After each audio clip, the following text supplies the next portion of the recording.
Au nom du Père et du Fils et du Saint-Esprit. Amen. Saint-Esprit de Dieu, visite-nous et donne-nous de pouvoir trouver en toi l'intelligence spirituelle pour comprendre la parole de Dieu.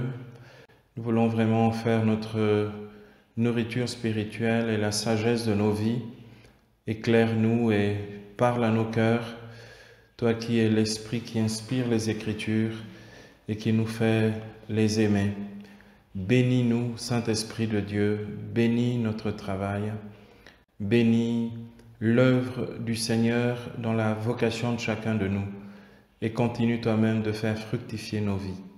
Au nom du Père et du Fils et du Saint-Esprit. Amen. Donc je fais juste une correction au niveau des nombres.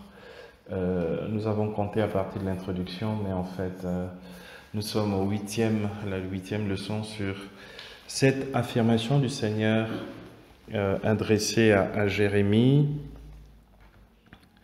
Je te donne autorité sur les nations, ou selon la traduction de Jérusalem aujourd'hui même, je t'établis sur les nations et sur les royaumes. Donc je te donne autorité sur les nations.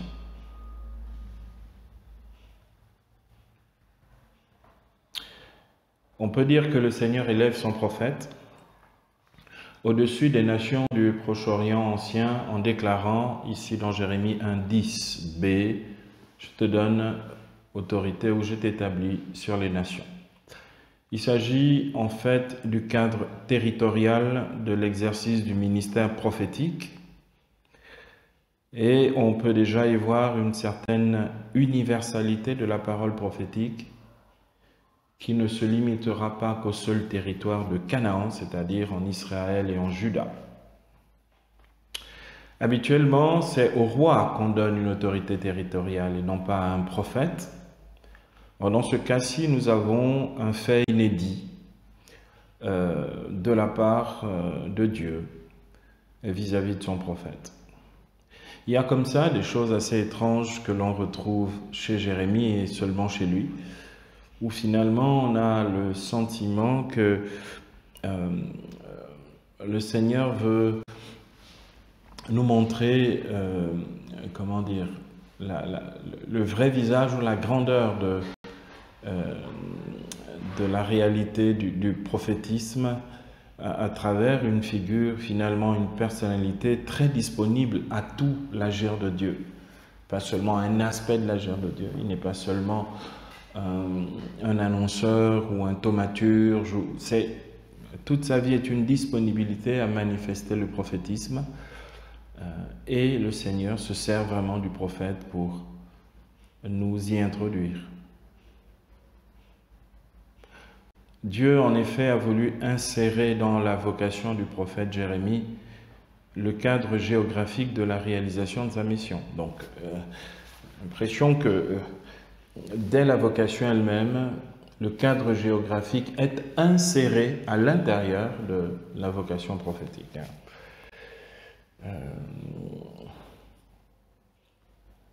C'est comme si quand on est attaché à une terre, d'accord, et que notre destin est inséparable de la terre. Ici, la destinée prophétique de Jérémie est inséparable des nations qui sont alentour, d'accord, et ce sera ainsi toute la vie de Jérémie, de toutes les façons. Son influence prophétique qu'il devra avoir sur tous ces territoires du Levant fait partie des premiers mots qu'il a reçus de Dieu lui-même, à savoir dans Jérémie 1:5, « Avant que tu ne sortes de son ventre, donc de ta mère, je t'ai consacré, je t'ai établi prophète pour les nations. » Donc, Dieu l'a déjà dit, Dieu le redit ici autrement, en montrant le positionnement du prophète par rapport à cette œuvre qu'il réalisera, non pas comme certains prophètes, par exemple, qui sont juste prophètes en Samarie, ou qui sont juste prophètes sur Israël, ou qui sont juste prophètes en Judée, Dieu lui donne les goïms ou les goïs, c'est-à-dire les peuples, les nations. L'histoire du peuple, l'histoire du prophète nous montrera que ce sont les circonstances malheureuses de sa vie, circonstances liées au destin de son peuple, qui le feront prophétiser malgré lui contre les nations.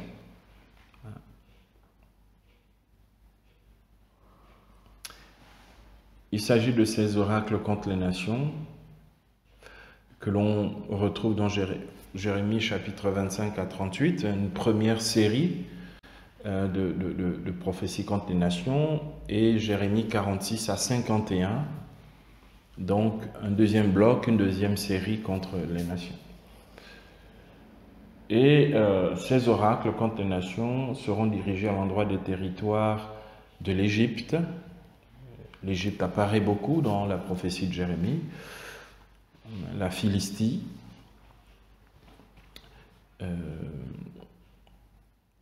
de Moab, d'Édom, de la Syrie et même de l'Arabie. Il y a quelques prophéties sur l'Arabie et contre l'Arabie, mais surtout sur la Babylonie. D'accord ? Mais à cause de l'exil, le prophète va continuer à prophétiser pour les déportés, à qui d'ailleurs il adressera une lettre comme message de la part du Seigneur dans Jérémie 29, qui est cette lettre aux exilés. Donc, la prophétie de Jérémie n'a pas de frontières, pour ainsi dire.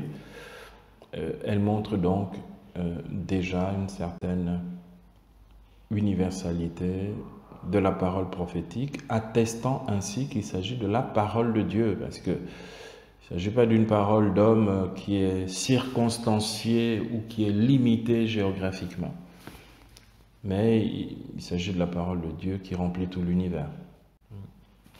Voyons donc le sens littéral. Petit 1, sens littéral. Dieu donne une mission au prophète en déclarant « Sache que je te donne aujourd'hui autorité sur les nations et sur les royaumes pour déraciner et renverser, pour ruiner et démolir, pour bâtir et planter. » Jérémie chapitre 1er verset 10. Donc, le verset au complet ajoute l'action prophétique que mènera Jérémie. Alors, de quelle autorité est ici question, puisque le prophète n'est pas du tout un régnant? De quelle autorité avons-nous affaire ici?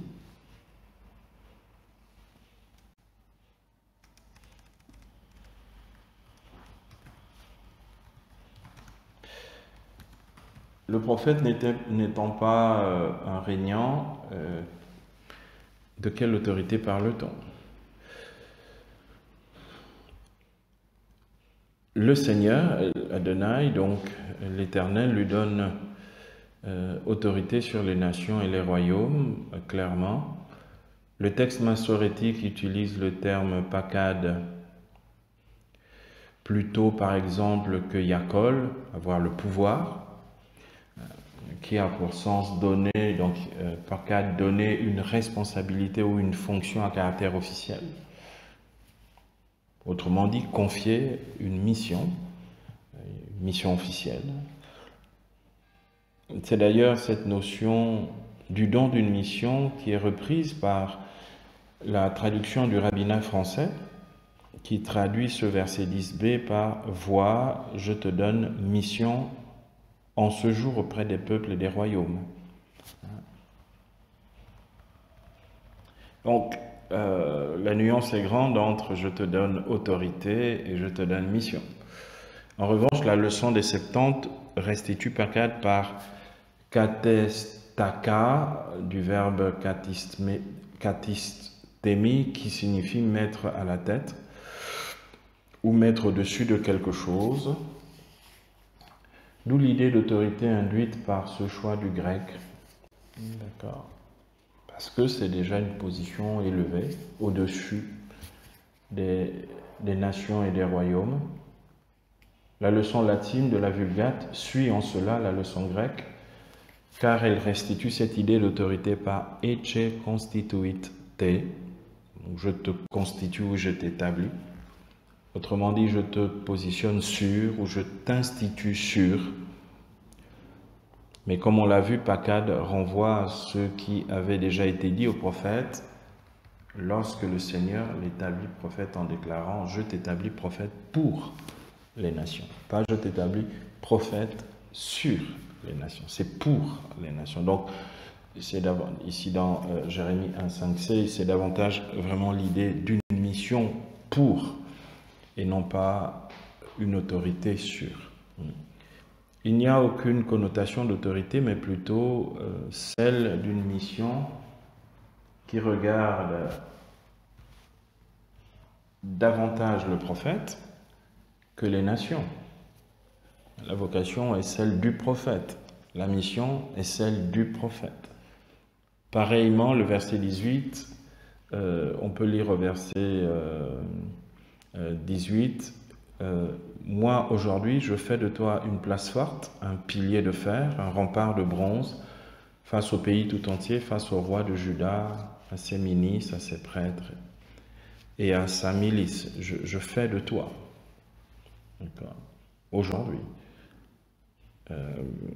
Et vois, aujourd'hui, je t'établis sur les nations, ou pour les nations.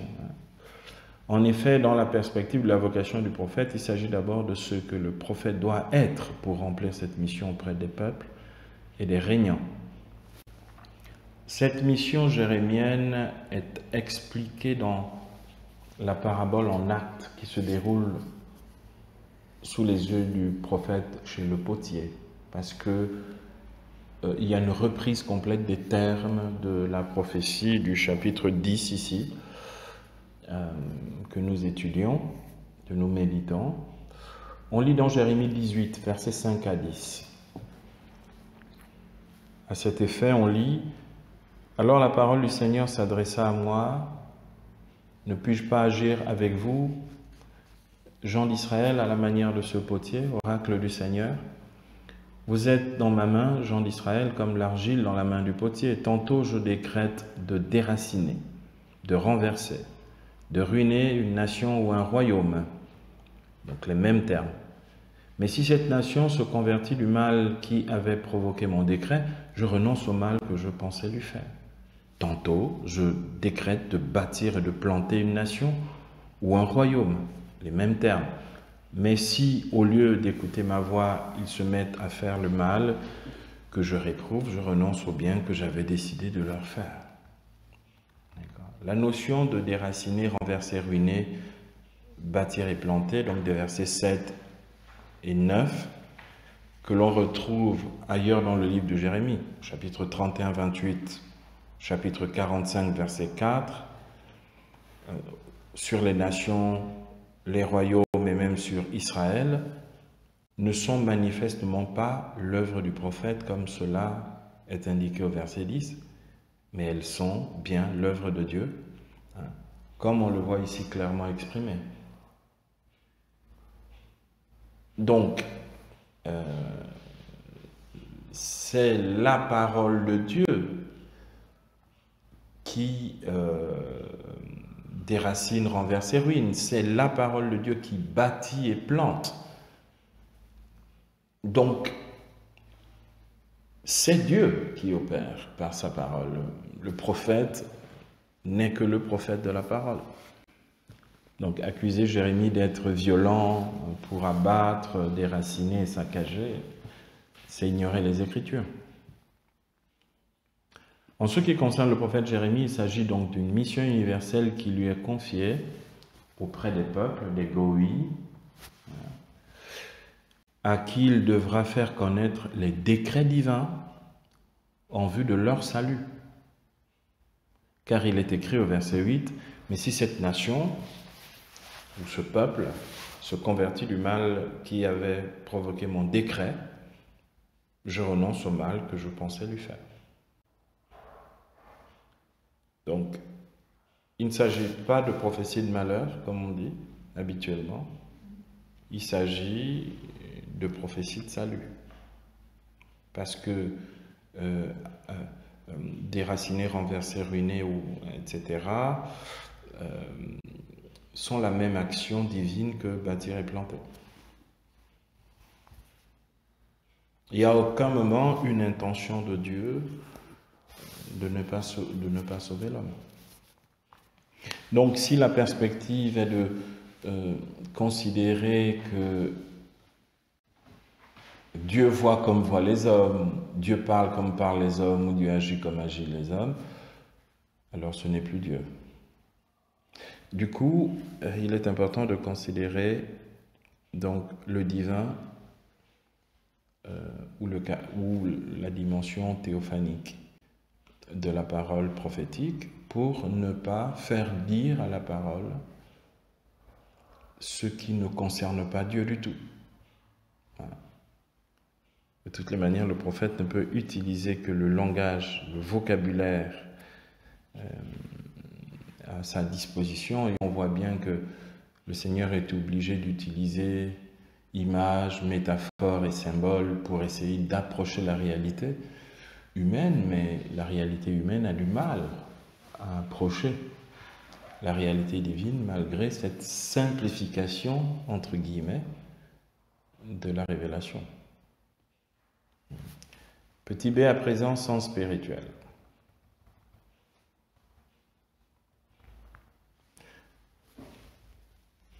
Comme dans le cas de Jérémie, le Christ donnera aussi une mission universelle à ses disciples en déclarant dans Matthieu 28, les versets 18 à 20,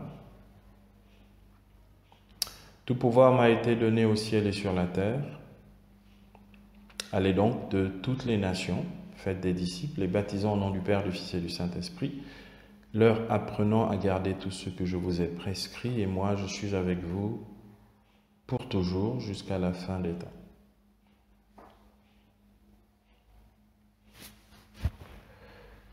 Alors, il y a dans ces paroles du Christ tous les éléments rencontrés dans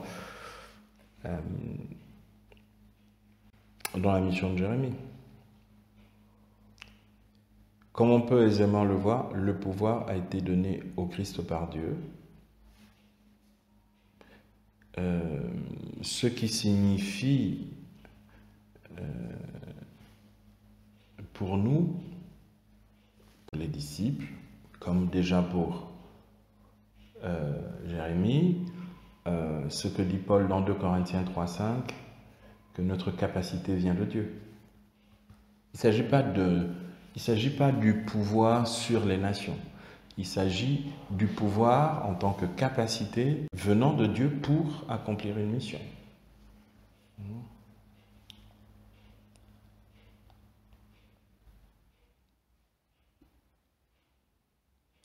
On pourrait traduire, aujourd'hui je te donne capacité d'exercer ta mission sur les nations et sur les royaumes. Cette mission divine confiée aux disciples concerne toutes les nations panta, ta, ethne, donc tous les peuples, d'accord.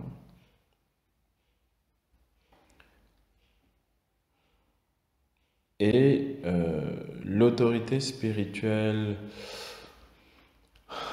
que les 70 lisent en filigrane chez Jérémie et l'universalité de cette mission est bien dévoilée au début des Actes des Apôtres lorsque Jésus donne aux apôtres, donc à l'Église, la mission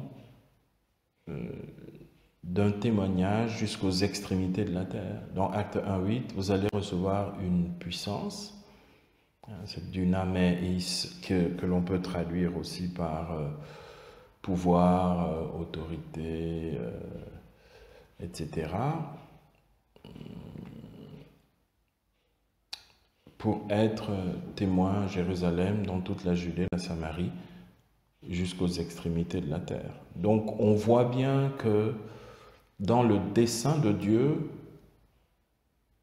la parole de Dieu est une parole nécessairement universelle. C'est pourquoi lorsqu'on dit, lorsque des marcionnites ou néo-marcionnites disent que nous ne sommes pas concernés par l'Ancien Testament, ou nous ne sommes pas concernés par ce qui s'est passé ou produit dans les actes des apôtres, parce que c'était le temps des apôtres, ce n'est plus notre temps, ils nient l'universalité et le caractère divin, c'est-à-dire atemporel ou éternel de la parole. Ce que nous découvrirons dans la notion d'accomplissement de la parole demain, c'est que cette vérité de Matthieu 24:35, le ciel et la terre passeront, mes paroles ne passeront pas. Elles ne passent pas parce qu'elles sont immuables. Et elles ne peuvent pas, justement, être limitées d'aucune manière. Voilà donc méditer cet élément important de la vocation de Jérémie, à savoir que Dieu lui donne mission, pour le coup, sur les nations et les royaumes. Amen.